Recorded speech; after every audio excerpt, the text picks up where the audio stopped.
Hi friends, ഇന്ന് Nifty മറ്റൊരു നാഴികക്കല്ല് പിന്നിട്ട ദിവസമാണ്. അമേരിക്കയിലെ നാസ്ഡാക്ക് ഇൻഡെക്സിലുണ്ടായിട്ടുള്ള പോസിറ്റീവായിട്ടുള്ള മൂവ്, അത് കാരണം ഇന്ത്യയിൽ അതിരാവിലെ തന്നെ വലിയൊരു ഗ്യാപ്പ് അപ്പ് ഓപ്പണിംഗ് ഉണ്ടാകുമെന്ന് പ്രതീക്ഷിച്ചിരുന്നു. അതേപോലെ തന്നെ സംഭവിച്ചു. 25,030 ഓപ്പൺ ചെയ്ത നിഫ്റ്റി 25,000 മാർക്ക് പിന്നിട്ടിരിക്കുകയാണ്. അപ്പോൾ ഈ 24,000 എന്നുള്ള ലെവലിൽ നിന്ന് 25,000 എന്നുള്ള ഈ ഒരു പോയിന്റിലേക്ക് എത്താൻ നിഫ്റ്റി എടുത്തത് വെറും 24 ട്രേഡിംഗ് സെഷൻസ് മാത്രമാണ് എന്നുള്ളതാണ് ഇവിടെ വളരെയധികം പ്രാധാന്യം അറിയിക്കുന്ന ഒരു കാര്യം. കാരണം ഇത് നിഫ്റ്റിയിലെ ഏറ്റവും ഫാസ്റ്റസ്റ്റ് ആയിട്ടുള്ള 1000 പോയിന്റ് റാലിയാണ്. ഇതിനു മുമ്പത്തെ ഏറ്റവും ഫാസ്റ്റസ്റ്റ് റാലി 21,000 നിന്ന് 22,000 പോയ റാലിയായിരുന്നു.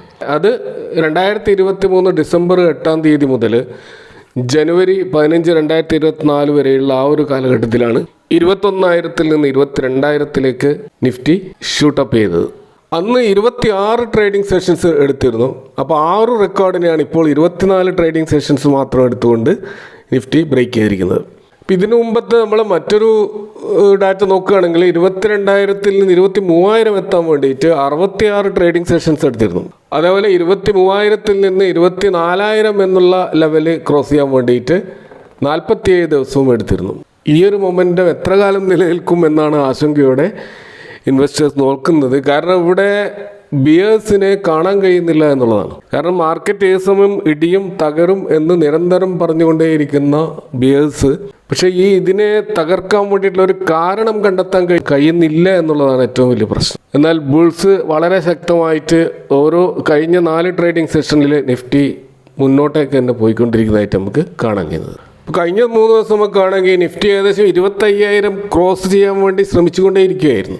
29-ാം തീയതി അത് 24,099 വരെ ടച്ച് ചെയ്തിട്ടാണ് താഴോട്ട് പോയത്. അപ്പോൾ ആ ഒരു ലെവലാണ് ഇപ്പോൾ ബ്രേക്ക് ചെയ്തിരിക്കുന്നത്.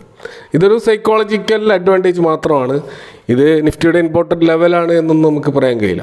ഇത് 25,000 ചിലപ്പോൾ താഴോട്ടേക്ക് വന്നേക്കാം, ചിലപ്പോൾ ഈ ലെവലിൽ മുന്നോട്ടേക്ക് പോയേക്കാം. ഇതൊന്നും നമുക്ക് പ്രെഡിക്റ്റ് ചെയ്യാൻ പറ്റുന്ന കാര്യങ്ങളല്ല. പക്ഷേ ഇന്നത്തെ ഈ ഒരു മൂവിനുള്ള പ്രധാനപ്പെട്ട കാരണം US മാർക്കറ്റിലുണ്ടായിട്ടുള്ള ഫെഡറൽ റിസർവിൻ്റെ മീറ്റിംഗ് ഔട്ട്കം അതാണ്. ആ ഒരു മീറ്റിങ്ങിൽ അവർ പറഞ്ഞിട്ടുള്ളത് ഈ അമേരിക്കയിലെ റേറ്റ് കട്ടാണ് എല്ലാവരും ഉറ്റുനോക്കുന്നത്. അമേരിക്കയിൽ എപ്പോൾ റേറ്റ് കട്ട് നടക്കുമ്പോൾ അപ്പോഴായിരിക്കും സ്റ്റോക്ക് മാർക്കറ്റിൽ വമ്പിച്ച മൂവ് വരാൻ പോകുന്നത്. കാരണം നമ്മൾ കൊറോണ കാലഘട്ടത്തിൽ നടന്നതാണ്. അന്ന് ഇൻട്രസ്റ്റ് റേറ്റ് അമേരിക്കയിൽ വലിയ തോതിൽ കട്ട് ചെയ്തത് കൊണ്ടാണ് ഇഷ്ടംപോലെ ഫോറിൻ ഇൻവെസ്റ്റേഴ്സ് ഇന്ത്യയിലേക്ക് വരികയും വൻതോതിലുള്ള റാലി കൊറോണയ്ക്ക് ശേഷം ഇന്ത്യൻ മാർക്കറ്റിൽ കാണാൻ കഴിഞ്ഞത്. അപ്പോൾ അതുകൊണ്ട് തന്നെ ഈ റേറ്റ് കട്ട് വളരെ പ്രധാനപ്പെട്ട ഒരു ഇവൻ്റാണ്. അത് ഇതുവരെ നടക്കുന്നില്ല. അത് ഇന്ന് നടക്കും നാളെ നടക്കും എന്നിങ്ങനെ പറഞ്ഞുകൊണ്ടിരിക്കുന്നതല്ലാതെ ഇനിയിപ്പോൾ സെപ്റ്റംബറിൽ അതിനൊരു സാധ്യതയുണ്ട് എന്ന് ഇന്നലത്തെ ഫെഡ് മീറ്റിങ്ങിൽ അനൗൺസ് ചെയ്തതാണ്. ഈ ഒരു നാസ്ഡാക്കിൽ വമ്പിച്ച മൂവ് ഉണ്ടായതും അതിൻ്റെ പ്രതിഫലനമാണ് ഇന്ന് നമ്മളുടെ ഇന്ത്യൻ സ്റ്റോക്ക് മാർക്കറ്റിൽ കാണാൻ കഴിയുന്നത്. അപ്പോൾ നാസ്ഡാക്ക് ഇൻഡെക്സിൽ ഏകദേശം 2.64% വമ്പിച്ച ഒരു മുന്നേറ്റമാണ് ഉണ്ടായത്. ഏകദേശം 400 പോയിന്റിന് മുകളിലാണ് നാസ്ഡാക്ക് ക്ലോസ് ചെയ്തത്. ആ ഒരു എഫക്റ്റ് ആണ് ഇന്ന് രാവിലത്തെ നിഫ്റ്റിയിലെ ഗ്യാപ്പ് അപ്പ് ഓപ്പണിങ്ങിനുള്ള കാരണമായത്. എന്നാൽ ആ ഗ്യാപ്പ് അപ്പ് ഓപ്പണിങ്ങിന് ശേഷം നിഫ്റ്റി അത് സസ്റ്റെയിൻ ചെയ്യാതെ മെല്ലെ മെല്ലെ മെല്ലെ താഴോട്ടേക്ക് വന്ന് വെറും ഒരു 0.24% ക്ലോസിംഗ് ആണ് നൽകിയത്. ഇപ്പോൾ നിഫ്റ്റി മൊത്തത്തിൽ വയലൻ്റ് ആയിട്ടുള്ള ഒരു മൂവ് ഉണ്ടായിട്ടില്ല എന്നുള്ളതാണ് യാഥാർത്ഥ്യം. അത് നമുക്ക് NSE സൈറ്റിൽ നോക്കിക്കഴിഞ്ഞാൽ അഡ്വാൻസ് ഡിക്ലൈൻ റേഷ്യോ ഒരു നിഫ്റ്റി 500 സ്റ്റോക്കുകൾ ടോപ്പ് 500 സ്റ്റോക്കുകൾ എടുത്തു കഴിഞ്ഞാൽ അതിൽ 163 സ്റ്റോക്കുകൾ മുന്നോട്ട് പോയെങ്കിലും 336 സ്റ്റോക്കുകൾ താഴോട്ടാണ് പോയിട്ടുള്ളത്. ഈ ഇൻഡെക്സുകൾ നോക്കുകയാണെങ്കിൽ ലാർജ് ക്യാപ് സ്റ്റോക്കുകൾ മാത്രമാണ് പച്ച കത്തിയത്. സ്മോൾ ക്യാപ്പിലും മിഡ് ക്യാപ്പിലും വലിയ തോതിലുള്ള സെല്ലിംഗ് ആണ് നമ്മൾ കാണാൻ കഴിഞ്ഞത്. സെക്ടർ വൈസ് നോക്കുകയാണെങ്കിൽ ബാങ്കിങ് ആൻഡ് ഫൈനാൻഷ്യൽ സർവീസസും അതുപോലെ FMCGയും അതുപോലെ ഫാർമ സെക്ടറും മാത്രമാണ് പച്ചയിൽ കാണാൻ കഴിയുന്നത്. അപ്പോൾ ഇന്ന് നിഫ്റ്റി 50യിൽ ഏറ്റവും അധികം മുന്നേറ്റം ഉണ്ടാക്കിയ സ്റ്റോക്കുകൾ നോക്കുകയാണെങ്കിൽ Power Grid, Coal India, ONGC, HDFC Bank, Doctor Reddy Labs, NTPC, Tata Consumer, Adani Enterprises, Maruti Suzuki, Shriram Finance, Apollo Hospitals, Adani Port, Nestle India, Reliance തുടങ്ങിയിട്ടുള്ള സ്റ്റോക്കുകളാണ് ഒരു ഏകദേശം 3 to 1% മുന്നേറ്റം ഉണ്ടാക്കിയിട്ടുള്ളത്. ഇതുകൂടാതെ ഇന്ന് കണ്ട മറ്റൊരു പ്രതിഭാസം അദാനി സ്റ്റോക്കുകളിൽ വമ്പിച്ച ഒരു മുന്നേറ്റം കാണാൻ കഴിഞ്ഞു. അദാനിയുടെ പ്രധാനപ്പെട്ട പല സ്റ്റോക്കുകളും ഇപ്പോൾ അദാനി എനർജി സൊല്യൂഷൻസ് 12% മുന്നേറിയത്, Adani Green Energy 3%, Adani Total Gas 2%, Adani Enterprises ഏകദേശം 2%, അതുപോലെ അദാനി പോർട്ടും ഏകദേശം 1.2%, അതുപോലെ അദാനി പവർ, അദാനി വിൽമറും ഒക്കെ പോസിറ്റീവിലായിട്ടാണ് ക്ലോസ് ചെയ്തത്. അപ്പോൾ അദാനി സ്റ്റോക്കുകളിൽ ഉണ്ടായിട്ടുള്ള ഈ ഒരു മുന്നേറ്റത്തിൻ്റെ പ്രധാന കാരണം അദാനി എൻ്റർപ്രൈസസിൻ്റെ റിസൾട്ട് വളരെ എക്സലൻ്റ് റിസൾട്ടായിരുന്നു. അതേപോലെ തന്നെ അദാനി പോർട്ടിൻ്റെ റിസൾട്ടും വളരെ എക്സലൻ്റ് ആയിരുന്നു. അപ്പോൾ അതിൻ്റെ അടിസ്ഥാനത്തിൽ മൊത്തത്തിൽ അദാനി സ്റ്റോക്കുകളിൽ നല്ലൊരു മുന്നേറ്റം നമുക്ക് കാണാൻ കഴിഞ്ഞു. അതുപോലെ ഇന്ന് നേട്ടം കൊയ്ത ഒരു സ്റ്റോക്കാണ് Aster DM health care limited എന്ന് പറയുന്ന സ്റ്റോക്ക്. 6.04% ഒരു മുന്നേറ്റമാണ് ആസ്റ്റർ DM ഹെൽത്ത് കെയറിലുണ്ടായത്. അപ്പോൾ ഇതിൻ്റെ കാരണങ്ങളിലേക്കാണ് നമ്മൾ ഈ വീഡിയോയിൽ ചർച്ച ചെയ്യുന്നത്. അപ്പോൾ R4iലേക്ക് എല്ലാവർക്കും ഒരിക്കൽ കൂടി സ്വാഗതം. Aster DM health care limited എന്ന് പറയുന്ന സ്റ്റോക്ക് ഇന്ത്യയിലെ ഒരു largest integrated private health care service providers ആണ്. മിഡിൽ ഈസ്റ്റിലും GCC കൺട്രീസിലൊക്കെ ഓപ്പറേറ്റ് ചെയ്യുന്ന ഇവർ ഇന്ത്യയിലെ ഹോസ്പിറ്റൽ സെഗ്മെൻറ്റിലെ ഒരു എമർജിംഗ് പ്ലെയർ ആയിട്ടാണ് നമുക്ക് കാണാൻ കഴിയുക. ഈ കമ്പനിയുടെ ഒരു പ്രത്യേകത, അവർ ഹോസ്പിറ്റൽസ്, ക്ലിനിക്സ്, ഫാർമസീസ്, ലാബുകൾ തുടങ്ങിയിട്ടുള്ള ഈ ഹെൽത്ത് കെയർ സെഗ്മെൻറ്റിലുള്ള എല്ലാ മേഖലയിലും ബിസിനസ് വെർട്ടിക്കിൾസ് ഉള്ള ഒരു കമ്പനിയാണ് ഈ ആസ്റ്റർ DM ഹെൽത്ത് കെയർ. ഇവർ ഇന്ത്യയിൽ നമ്മൾ നോക്കുകയാണെങ്കിൽ കേരള, കർണാടക, മഹാരാഷ്ട്ര, തെലങ്കാന, ആന്ധ്രാപ്രദേശ് പോലെയുള്ള സംസ്ഥാനങ്ങളിലാണ് നമുക്ക് ഇവരുടെ പ്രധാനപ്പെട്ട ഓപ്പറേഷൻസ് കാണാൻ കഴിയുക. അപ്പോൾ ഇവരുടെ ഒരു Q1 റിസൾട്ട് വന്നിട്ടുണ്ട്. ആ ഒരു റിസൾട്ടാണ് നമ്മളിന്ന് പരിശോധിക്കുന്നത്.